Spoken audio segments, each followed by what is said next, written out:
अस्सलामुअलैकुम dear students, welcome to my YouTube channel या मुइज़ू। स्टूडेंट्स, आज का जो हमारे डिस्कशन का टॉपिक है वो है Fischer projection and DL notation. मैंने इससे पहले जो वीडियो अपलोड की थी वो थी कार्बोहाइड्रेट से रेलिवेंट, और मैंने उसमें बताया था आपको क्लासिफिकेशन ऑफ कार्बोहाइड्रेट्स कैसे की जाती है। तो कार्बोहाइड्रेट्स के, क्योंकि आजकल हम कार्बोहाइड्रेट्स पढ़ रहे हैं टॉपिक, तो कार्बोहाइड्रेट्स के जो स्ट्रक्चर्स होते हैं ना, उसको ईजिली अंडरस्टैंड करने के लिए हमारे पास इस कॉन्सेप्ट को समझना बहुत ज़्यादा ज़रूरी है। इसलिए आज की वीडियो में हम डिस्कस करेंगे Fischer projection and DL notation क्या होती है। तो मैंने पहला पॉइंट यही लिखा है कि key to understand the carbohydrate structures, इसलिए हम इसको डील करेंगे और इसको हम आज डिस्कस करेंगे, ठीक है। सेकंड पॉइंट मैंने लिखा है कि ये जो फिशर प्रोजेक्शन डीएल नोटेशन है, इसको जिस साइंटिस्ट ने पेश किया था फर्स्ट टाइम, उनका नाम था ईमेल फिशर। ये जर्मन के केमिस्ट थे, ठीक है। चूंकि इनका नाम ईमेल फिशर था, तो इन्होंने जो कॉन्सेप्ट पेश किया था कार्बोहाइड्रेट की स्ट्रक्चर्स को इजीली हम अंडरस्टैंड कर सकें, उसी वजह से, इनके नाम की वजह से ही इसके इनके कॉन्सेप्ट को Fischer projection and DL notation का नाम दिया गया था, ठीक है। तो इस कॉन्सेप्ट को शुरू करने से पहले कुछ बेसिक चीज़ें हैं जिसका आपको पता होना बहुत ज़रूरी है, ठीक है जी। तो स्टार्ट करते हैं। फर्स्ट ऑफ ऑल है कायरल कार्बन क्या होता है। कायरल कार्बन क्या था? Carbon bonded to four different atoms और ग्रुप ऑफ एटम। ऐसी कार्बन जो बॉन्डेड होती है फोर डिफरेंट एटम से या four different group of atom से, उसको हम कहते हैं कायरल कार्बन। स्टूडेंट्स, आप जानते हैं कि जो कार्बन है उसकी वैलेंसी 4 होती है, यानी कि जो कार्बन है वो 4 बॉन्ड्स बना सकती है। ऐसे ही है, कार्बन 4 बॉन्ड्स बना सकती है। तो अब वो जो चारों बॉन्ड बनाएगी जिन भी एटम्स या ग्रुप ऑफ एटम के साथ, अगर वो चारों के चारों डिफरेंट होंगे, तो हमारे पास वो जो कार्बन होगी वो कायरल कार्बन होगी। और ऐसी कार्बन को हम एसिमेट्रिक कार्बन भी कहते हैं। एसिमेट्री का क्या मतलब होता है?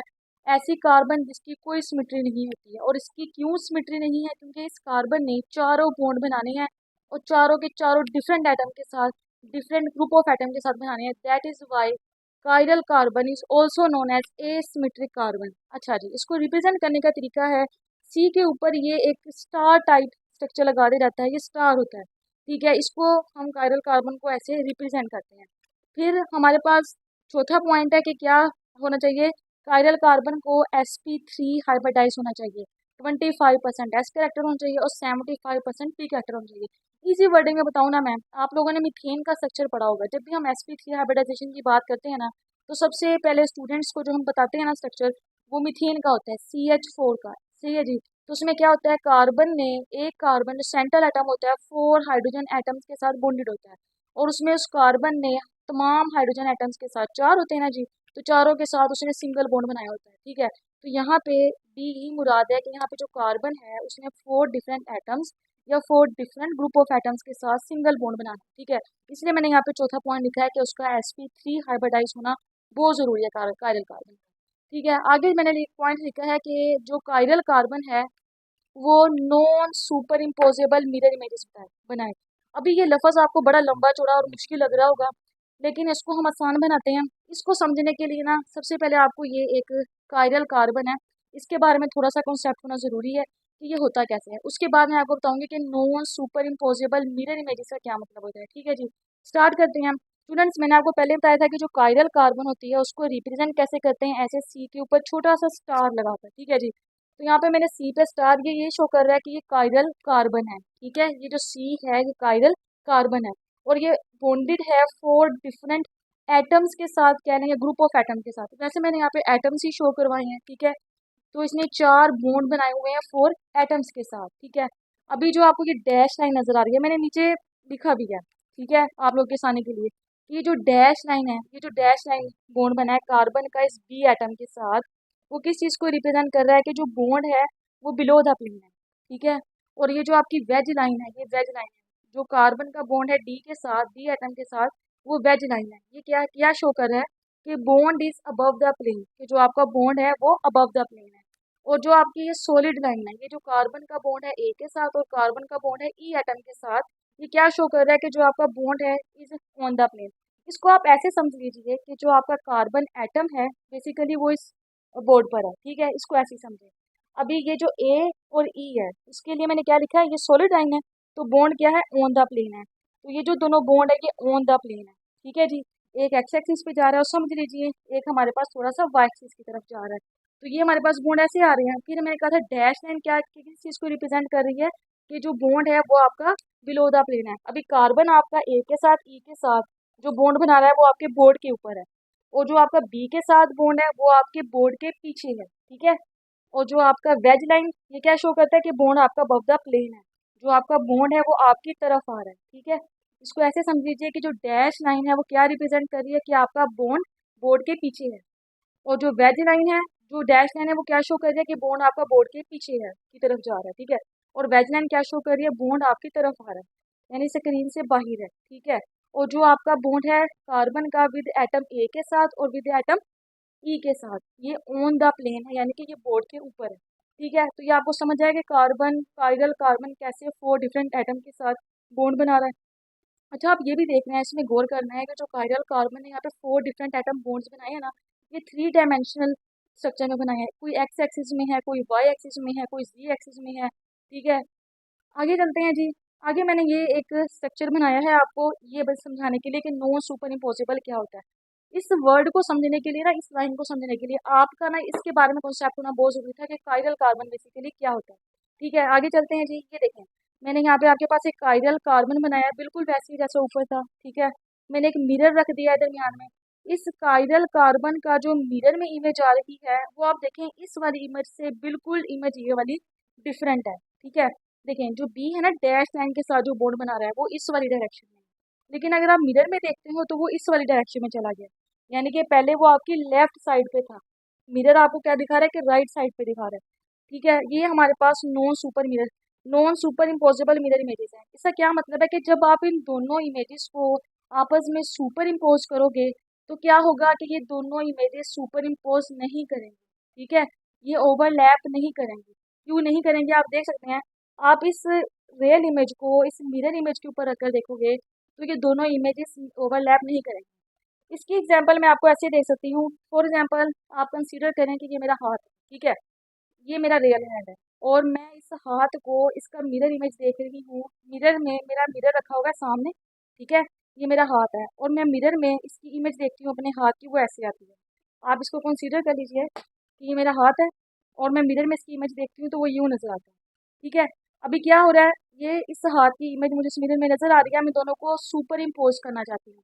मैं क्या करूँगी, इस मिरर इमेज को इसके ऊपर ओवरलैप करवाने की कोशिश करूंगी, ठीक है। अब देखिए इसकी डायरेक्शन इधर है, मैं आपकी तरफ कर देती हूँ ताकि आपके लिए आसानी हो जाए।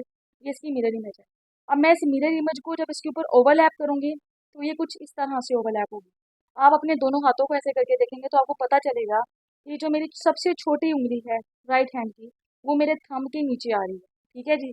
और जो मेरे इस वाले हाथ की उंगली है वो मेरे इस थंब के नीचे आ रही है। तो ये दोनों ओवरलैप नहीं कर रही हैं। तो क्या इससे हमें पता चलता है कि ये no superimposable mirror images बनाता है। कायरल कार्बन इस तरह no superimposable mirror images बनाता है।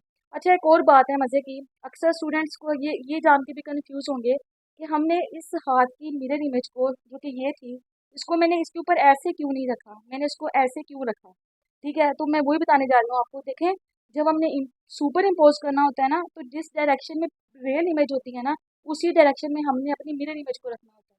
अभी देखिए इसकी डायरेक्शन इस तरफ है, आपकी तरफ है, तो ज़रूरी है ना कि जो मेरी मिरर इमेज आए उसकी डायरेक्शन भी आपकी तरफ आए। अब मेरे इस हाथ की जो मिरर इमेज थी वो ऐसे थी। अब मैं जब इस वाले हाथ को इसके ऊपर रखूंगी तो मैंने इसको ऐसे नहीं रखना।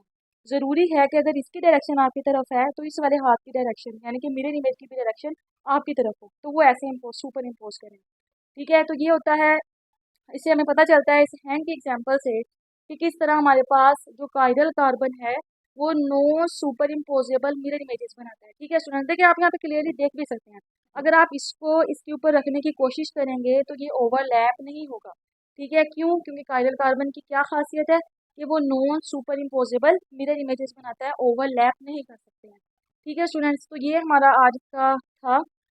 इस कॉन्सेप्ट को समझना जरूरी था आपके लिए कायरल कार्बन का, ठीक है जी। आगे आपके लिए मैंने एक और कॉन्सेप्ट भी लिखा है कि सुपर इम्पोजेबल मिरर इमेजेस क्या होती हैं। अच्छा, ऐसा ज़रूरी नहीं है कि आप जो भी मॉलिक्यूल लें आप उसको मिरर में रखेंगे तो उसकी लेफ्ट वाली राइट को दिखाएगा और राइट वाली साइड को वो लेफ्ट पे दिखाएगा। जैसे आपने यहाँ देखा, इसकी जो चीज़ लेफ्ट साइड पे थी मिरर में वो राइट साइड पे दिखा रहा था, ऐसे ही है। तो ऐसा ज़रूरी नहीं है। देखें, के था, मैंने एक मिरर रखा, के की जो मुझे मिरर इमेज मिली वो बिल्कुल वैसे ही मिली जैसे ही हमारे पास रियल इमेज थी। के की रियल इमेज और मिरर इमेज दोनों एक जैसी हैं, ठीक है। तो इन दोनों को हम एक दूसरे पर ओवरलैप कर सकते हैं। आप खुद इसे करके देखें, आप इसको इसके ऊपर रख दें, दोनों ओवरलैप कर जाएंगे। इसी तरह एक ट्रायंगल है, इसकी मैंने मिरर इमेज देखी, इसके दरमियान एक मिरर रखा, फिर मैंने इन दोनों को ओवरलैप करवाया तो ये दोनों ओवरलैप कर गए। तो उसका क्या मतलब हुआ कि ये सुपर इम्पोजेबल मिरर इमेजेस बना रहे हैं, आपस में ओवरलैप कर रहे हैं, ये ट्रायंगल भी और वो जो के वर्ड है वो दोनों भी।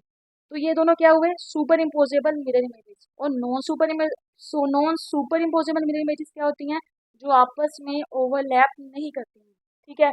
आगे टर्म है इनैंशियोमर्स, क्या होते हैं देखें, ऐसे isomers, isomers having no superimposable mirror images that can not overlap, ठीक है जी। अभी इनैंशियोमर्स क्या होते हैं, वो आइसोमर्स जिनके पास no superimposable mirror images होती हैं, जो ओवरलैप नहीं कर सकते, वो हमारे इनैंशियोमर्स कहलाते हैं। अभी ये जो कायरल कार्बन के आप दोनों आइसोमर्स देख रहे हैं, ये बेसिकली क्या है, इनैंशियोमर्स कहलाते हैं, ठीक है जी स्टूडेंट्स। तो फिशर प्रोजेक्शन में आपका एक तो कायरल कार्बन के बारे में कॉन्सेप्ट होना बहुत ज़रूरी था, और साथ ही साथ हमारे पास किसका कॉन्सेप्ट, इनैंशियोमर्स का होना बहुत ज़रूरी है।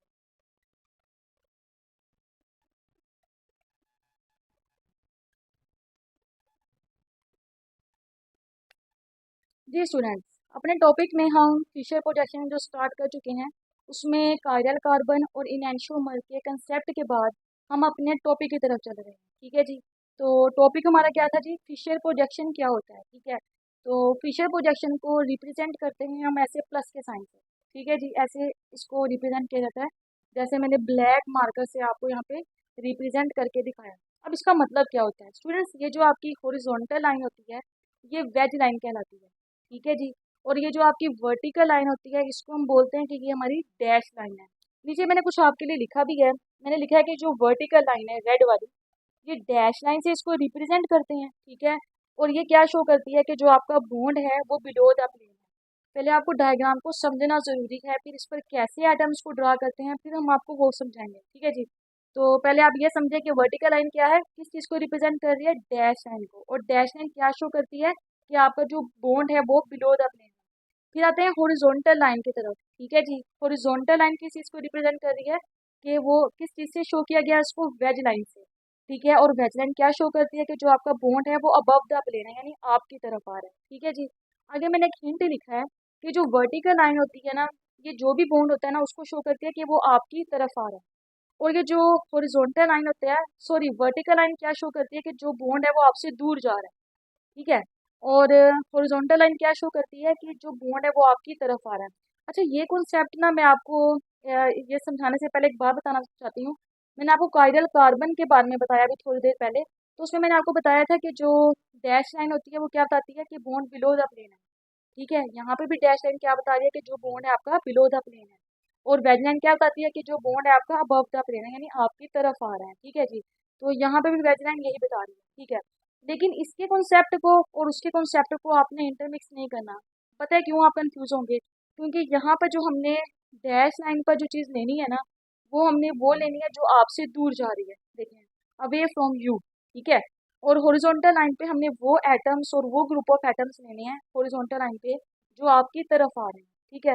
हमने यहाँ पे ये नहीं देखना कि जो बॉन्ड अबव द प्लेन है आप वो लेंगे, और वर्टिकल लाइन पे आप वही बॉन्ड लेंगे जो बिलो द प्लेन है, ठीक है जी। इसको मैं आसान कर देती हूँ इस एग्जाम्पल से। यहाँ पे मैंने आपको ग्लिसरैल्डिहाइड, ये 3 कार्बन वाला एक कंपाउंड है, एक मॉलिक्यूल है जो मैंने आपके सामने लिखा है, ठीक है। इसने 4 बॉन्ड बनाए होते हैं, एक हाइड्रोक्सिल के साथ, हाइड्रोजन के साथ है जी, एक इसने CH2OH के साथ बनाया होता है, और एक इसके पास एल्डिहाइड ग्रुप होता है, ठीक है। अब इसमें जिस पे मैंने स्टार बनाया है, ये हमारे पास कायरल कार्बन है, बेसिकली 3 कार्बन वाला कंपाउंड होता है, ठीक है। इसमें जो सेकंड नंबर वाली कार्बन होती है वो हमारे पास कायरल कार्बन कहलाती है, ये ग्लिसरैल्डिहाइड है जी, ठीक है। अच्छा, अभी मैंने इसमें देखना है कि ये हमारे पास इसका फिशर प्रोजेक्शन हम कैसे ड्रा करेंगे, ठीक है। तो अभी आपको ये वाला कंसेप्ट भी समझ आएगा, ठीक है। मैं आपको कैसे कह रही हूँ कि आपने इंटरमिक्स नहीं करना कायरल कार्बन के डैश और वेज लाइन को, और हमारे पास फिशर प्रोजेक्शन की डैश और वेज लाइन को, इधर इधर से आपको सब कुछ क्लियर हो जाएगा, ठीक है। इसको आपने गौर से सुनना है स्टूडेंट्स। मैंने इसका जब फिशर प्रोजेक्शन ड्रा किया ना ग्लिसरैल्डिहाइड का, ये देखा कैसे ड्रा किया है कि मैंने इस मॉलिक्यूल को इस क्रॉस पे रिप्रेजेंट किया है ऐसे। ये जो कार्बन है कायरल कार्बन, वो मेरे पास दरमियान में आ जाता है, इस क्रॉस के दरमियान में। अब ये जो वर्टिकल लाइन है, हॉरिजॉन्टल लाइन है सॉरी, इसके बारे में मैंने आपको क्या लिखा था कि यहाँ पे वो बॉन्ड्स लिखने हैं जो आपकी तरफ आ रहे हैं। अभी आपने यहाँ पे ये ख्याल नहीं करना कि आप वही बॉन्ड लिखेंगे जो जो आपसे दूर, जो अबव द प्लेन है, ठीक है। अभी देखें, मैं आपको पहले कायरल कार्बन वाले से समझाती हूँ। देखिए, अगर हम कायरल कार्बन वाले कॉन्सेप्ट के मुताबिक देखें ना, तो वेज लाइन क्या शो करती है कि जो बॉन्ड है वो अबव द प्लेन है।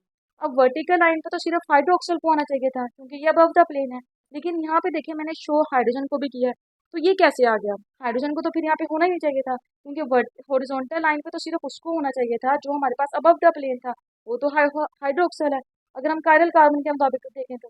लेकिन फिशर प्रोजेक्शन में आपने ये नहीं देखना। फिशर प्रोजेक्शन में आपने क्या चीज़ देखनी है, जो बॉन्ड आपकी तरफ आ रहा है वो आपने हॉरिजॉन्टल लाइन पे लेना है, और जो आपसे दूर जा रहा है वो आपने वर्टिकल लाइन पे लेना है। लेकिन इस कॉन्सेप्ट को भी याद रखना है कि इसमें ये चीज़ रिप्रेजेंट किसको कर रही होती है, ठीक है। उसको भी याद रखना है, और उस मोलिक्यूल को इस पर लिखना कैसे है वो भी आपको पता होना चाहिए, ठीक है जी। अभी आपने देखा कि मैंने इसको कैसे रिप्रेजेंट किया है, कि हाइड्रोक्सल को मैंने और हाइड्रोजन को इधर रख दिया है, एल्डिहाइड ग्रुप को टॉप पे, और ये CH2OH को इधर रख दिया है। अच्छा, अब इसको भी देखने का एक तरीका होता है कि हम इसको कैसे देखते हैं, ठीक है। जो भी आपका कायरल कार्बन है, आपको हमेशा उसको उस एंगल से देखना चाहिए जहाँ से आपको चारों के चारों बॉन्ड्स क्लियरली दिख सकें। जैसे अगर मैं इस वाली पोजीशन पे खड़ी हूँ तो मुझे यहाँ पे चारों के चारों बॉन्ड, जो आपकी तरफ आ रहा है, जो आपसे पीछे जा रहा है, जो ऑन द प्लेन यानी कि बोर्ड पर है, वो चारों के चारों क्लियरली दिख रहे हैं। तो मेरा ये वाला एंगल बनता है, इसलिए मैंने यहाँ पर एक ये पर्सन खड़ा कर दिया है जो कि इस कायरल कार्बन को इस एंगल से देख रहा है। अब वो जब देख रहा होता है ना इस एंगल पर, तो वो देखता है कि ये जो दो बॉन्ड है ना, वेज लाइन वाला और डैश लाइन वाला, ये इसकी तरफ आ रहे हैं। अभी मैंने आपको क्या कहा, जो आपकी तरफ आ रहे हैं आपने उसको हॉरिजॉन्टल लाइन पर लिखना है, ठीक है जी। अभी देखें, हाइड्रोजन भी और हाइड्रोक्सल भी, अगर मैं इधर आके बताऊँ ना आपको, तो ये हाइड्रोक्सल देखिए मेरे इस साइड पे जा रहा है, और जो मेरा हाइड्रोजन है वो इस साइड पे जा रहा है, ठीक है जी।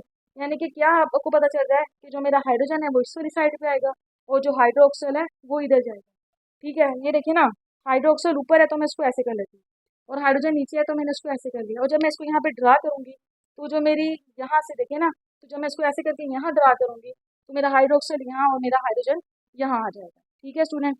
ये देखें, ये मैंने ग्लिसरैल्डिहाइड का फिशर प्रोजेक्शन आपको ड्रा करके दिखा दिया, और कैसे ड्रा किया है मैंने इस एंगल से देखा है इसको, फिर देखा है मैंने हाइड्रोक्सल कहाँ जा रहा है, इस वाली साइड पे जा रहा है, ठीक है। मेरा जो लेफ्ट साइड है वो हाइड्रोक्सल की तरफ आ रहा है, देखिए इधर से देखें, हाइड्रोक्सल मेरी लेफ्ट हैंड साइड पर है, राइट हैंड साइड पर है, और जो मेरा हाइड्रोजन है वो मेरी लेफ्ट साइड पर देख रहा है, अगर हम ऐसे भी देखें तो, ठीक है। इस वाले एंगल से आपको ज़्यादा समझ नहीं आएगी। मेरी राइट साइड पे क्या है, हाइड्रोक्सल है, ये देखें, और हाइड्रोजन मेरी लेफ्ट साइड पर है, लेफ्ट हैंड वाली। तो मैं जब इसको ड्रा करूंगी तो लेफ्ट हैंड साइड पे हाइड्रोजन, और अपनी राइट वाली हैंड साइड पे मैं हाइड्रोक्सल को ड्रा कर लूँगी। इधर से आपको ज़्यादा इजी हो जाएगा, उधर से आपको थोड़ी सी कन्फ्यूजन होगी कि मैंने वो कैसे ड्रा किया, ठीक है। इधर से आप देखेंगे तो आपको क्लियरली हो जाएगा कि हाइड्रोक्सल किस साइड पर और हाइड्रोजन किस साइड पर है, ठीक है जी। तो ये मेरे पास ग्लिसरैल्डिहाइड का फिशर प्रोजेक्शन में हम इसको ऐसे ड्रा कर सकते हैं, ठीक है जी। आगे चलते हैं। आगे मैंने कुछ और भी कॉन्सेप्ट लिखा है। देखिए, मैंने आपको इनेंशियोमर का कंसेप्ट दिया था कि जो कायरल कार्बन होती है उसकी जो मिरर इमेज होती है वो उसके साथ सुपर इम्पोज नहीं करती है, ओवरलैप नहीं करती है। तो उसके लिए हमें मिरर रखना पड़ता है। तो मैंने ग्लिसरैल्डिहाइड का एक मिरर रख दिया है दरमियान में, इसकी मिरर इमेज को देखने के लिए। अब आप देख रहे हैं कि ये दोनों मिरर इमेज एक दूसरे से डिफरेंट है। हाइड्रोजन जो कि इस साइड पर था मिरर इमेज में, वो इस साइड पर आ गया, ठीक है जी।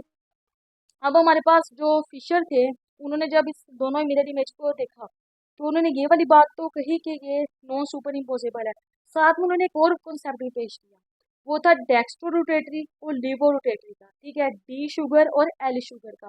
अब वो बताती हूँ मैं वो क्या होता है। देखिए, आपको पता है कि जो कार्बोहाइड्रेट्स होते हैं ना वो क्या होते हैं, पॉलीहाइड्रोक्सी कंपाउंड्स होते हैं। पॉलीहाइड्रोक्सी एल्डिहाइड और कीटोन कंपाउंड होते हैं। ये मैंने आपको प्रीवियस जो वीडियो अपलोड की थी उसमें आप जाकर ये रीड आउट कर सकते हैं, जिसमें मैंने आपको लेक्चर दिया था कार्बोहाइड्रेट्स क्या होते हैं, पॉलीहाइड्रोक्सी एल्डिहाइड और कीटोन। मतलब क्या होता है कि इसमें जो एक कार्बन होती है ना उसके पास एल्डिहाइड या कीटोन ग्रुप होता है, दोनों में से कोई एक ग्रुप होगा, और उसके अलावा जितनी भी कार्बन होंगे उस कंपाउंड में सबके पास हाइड्रोक्सल ग्रुप होगा, ठीक है। अब ग्लिसरैल्डिहाइड में हमारे पास एल्डिहाइड ग्रुप तो आ गया। अब जितनी भी बाकी कार्बन बची, देखिए ये वाला कार्बन इसके पास भी हाइड्रोक्सल ग्रुप है, ये वाली कार्बन इसके पास भी हाइड्रोक्सल ग्रुप है, तो यानी कि ये एक पॉलीहाइड्रोक्सी कंपाउंड होता है जो कार्बोहाइड्रेट्स होते हैं, ठीक है। तो जो फिशर थे उसने हाइड्रोक्सल को ही पकड़ा, मतलब मेन पॉइंट को उसने पकड़ा। उसने कहा कि हमारे पास वो कार्बोहाइड्रेट के स्ट्रक्चर जिसमें जो हमारा हाइड्रोक्सल है वो हमारी राइट साइड पे आएगा, hydroxyl group on the right hand side, वो हमारी क्या कहलाएगी, डी शुगर कहलाएगी, डेक्स्ट्रो रोटेटरी कहलाएगी। इसलिए ग्लिसरॉल्डिहाइड क्या कहलाया, डी ग्लिसरॉल्डिहाइड, यानी कि डेक्स्ट्रो रोटेटरी ग्लिसरॉल्डिहाइड। ठीक है, फिर उसने दूसरा पॉइंट क्या पेश किया कि अगर हाइड्रोक्सिल ग्रुप हमारी लेफ्ट साइड पे आ जाता है, जैसे कि आप ये देखते हैं, और वो हमेशा मिरर इमेज में आएगा, तो उसने उसकी मिरर इमेज में जो हमारे पास राइट हैंड साइड पे आ रहा था हाइड्रोक्सिल, उसको उसने कहा कि वो लिबोरेटरी है, यानी कि वो एल शुगर है। अब ग्लिसरॉल्डिहाइड की एग्जांपल ले रहे हैं, तो उसकी जो रियल इमेज है वो डी शुगर यानी कि डेक्स्ट्रोरोटेटरी है, और उसकी मिरर इमेज है जिसमें राइट हैंड साइड पे आपका हाइड्रोक्सिल है, वो आपकी लिबोरेटरी एल ग्लिसरॉल्डिहाइड या एल शुगर है।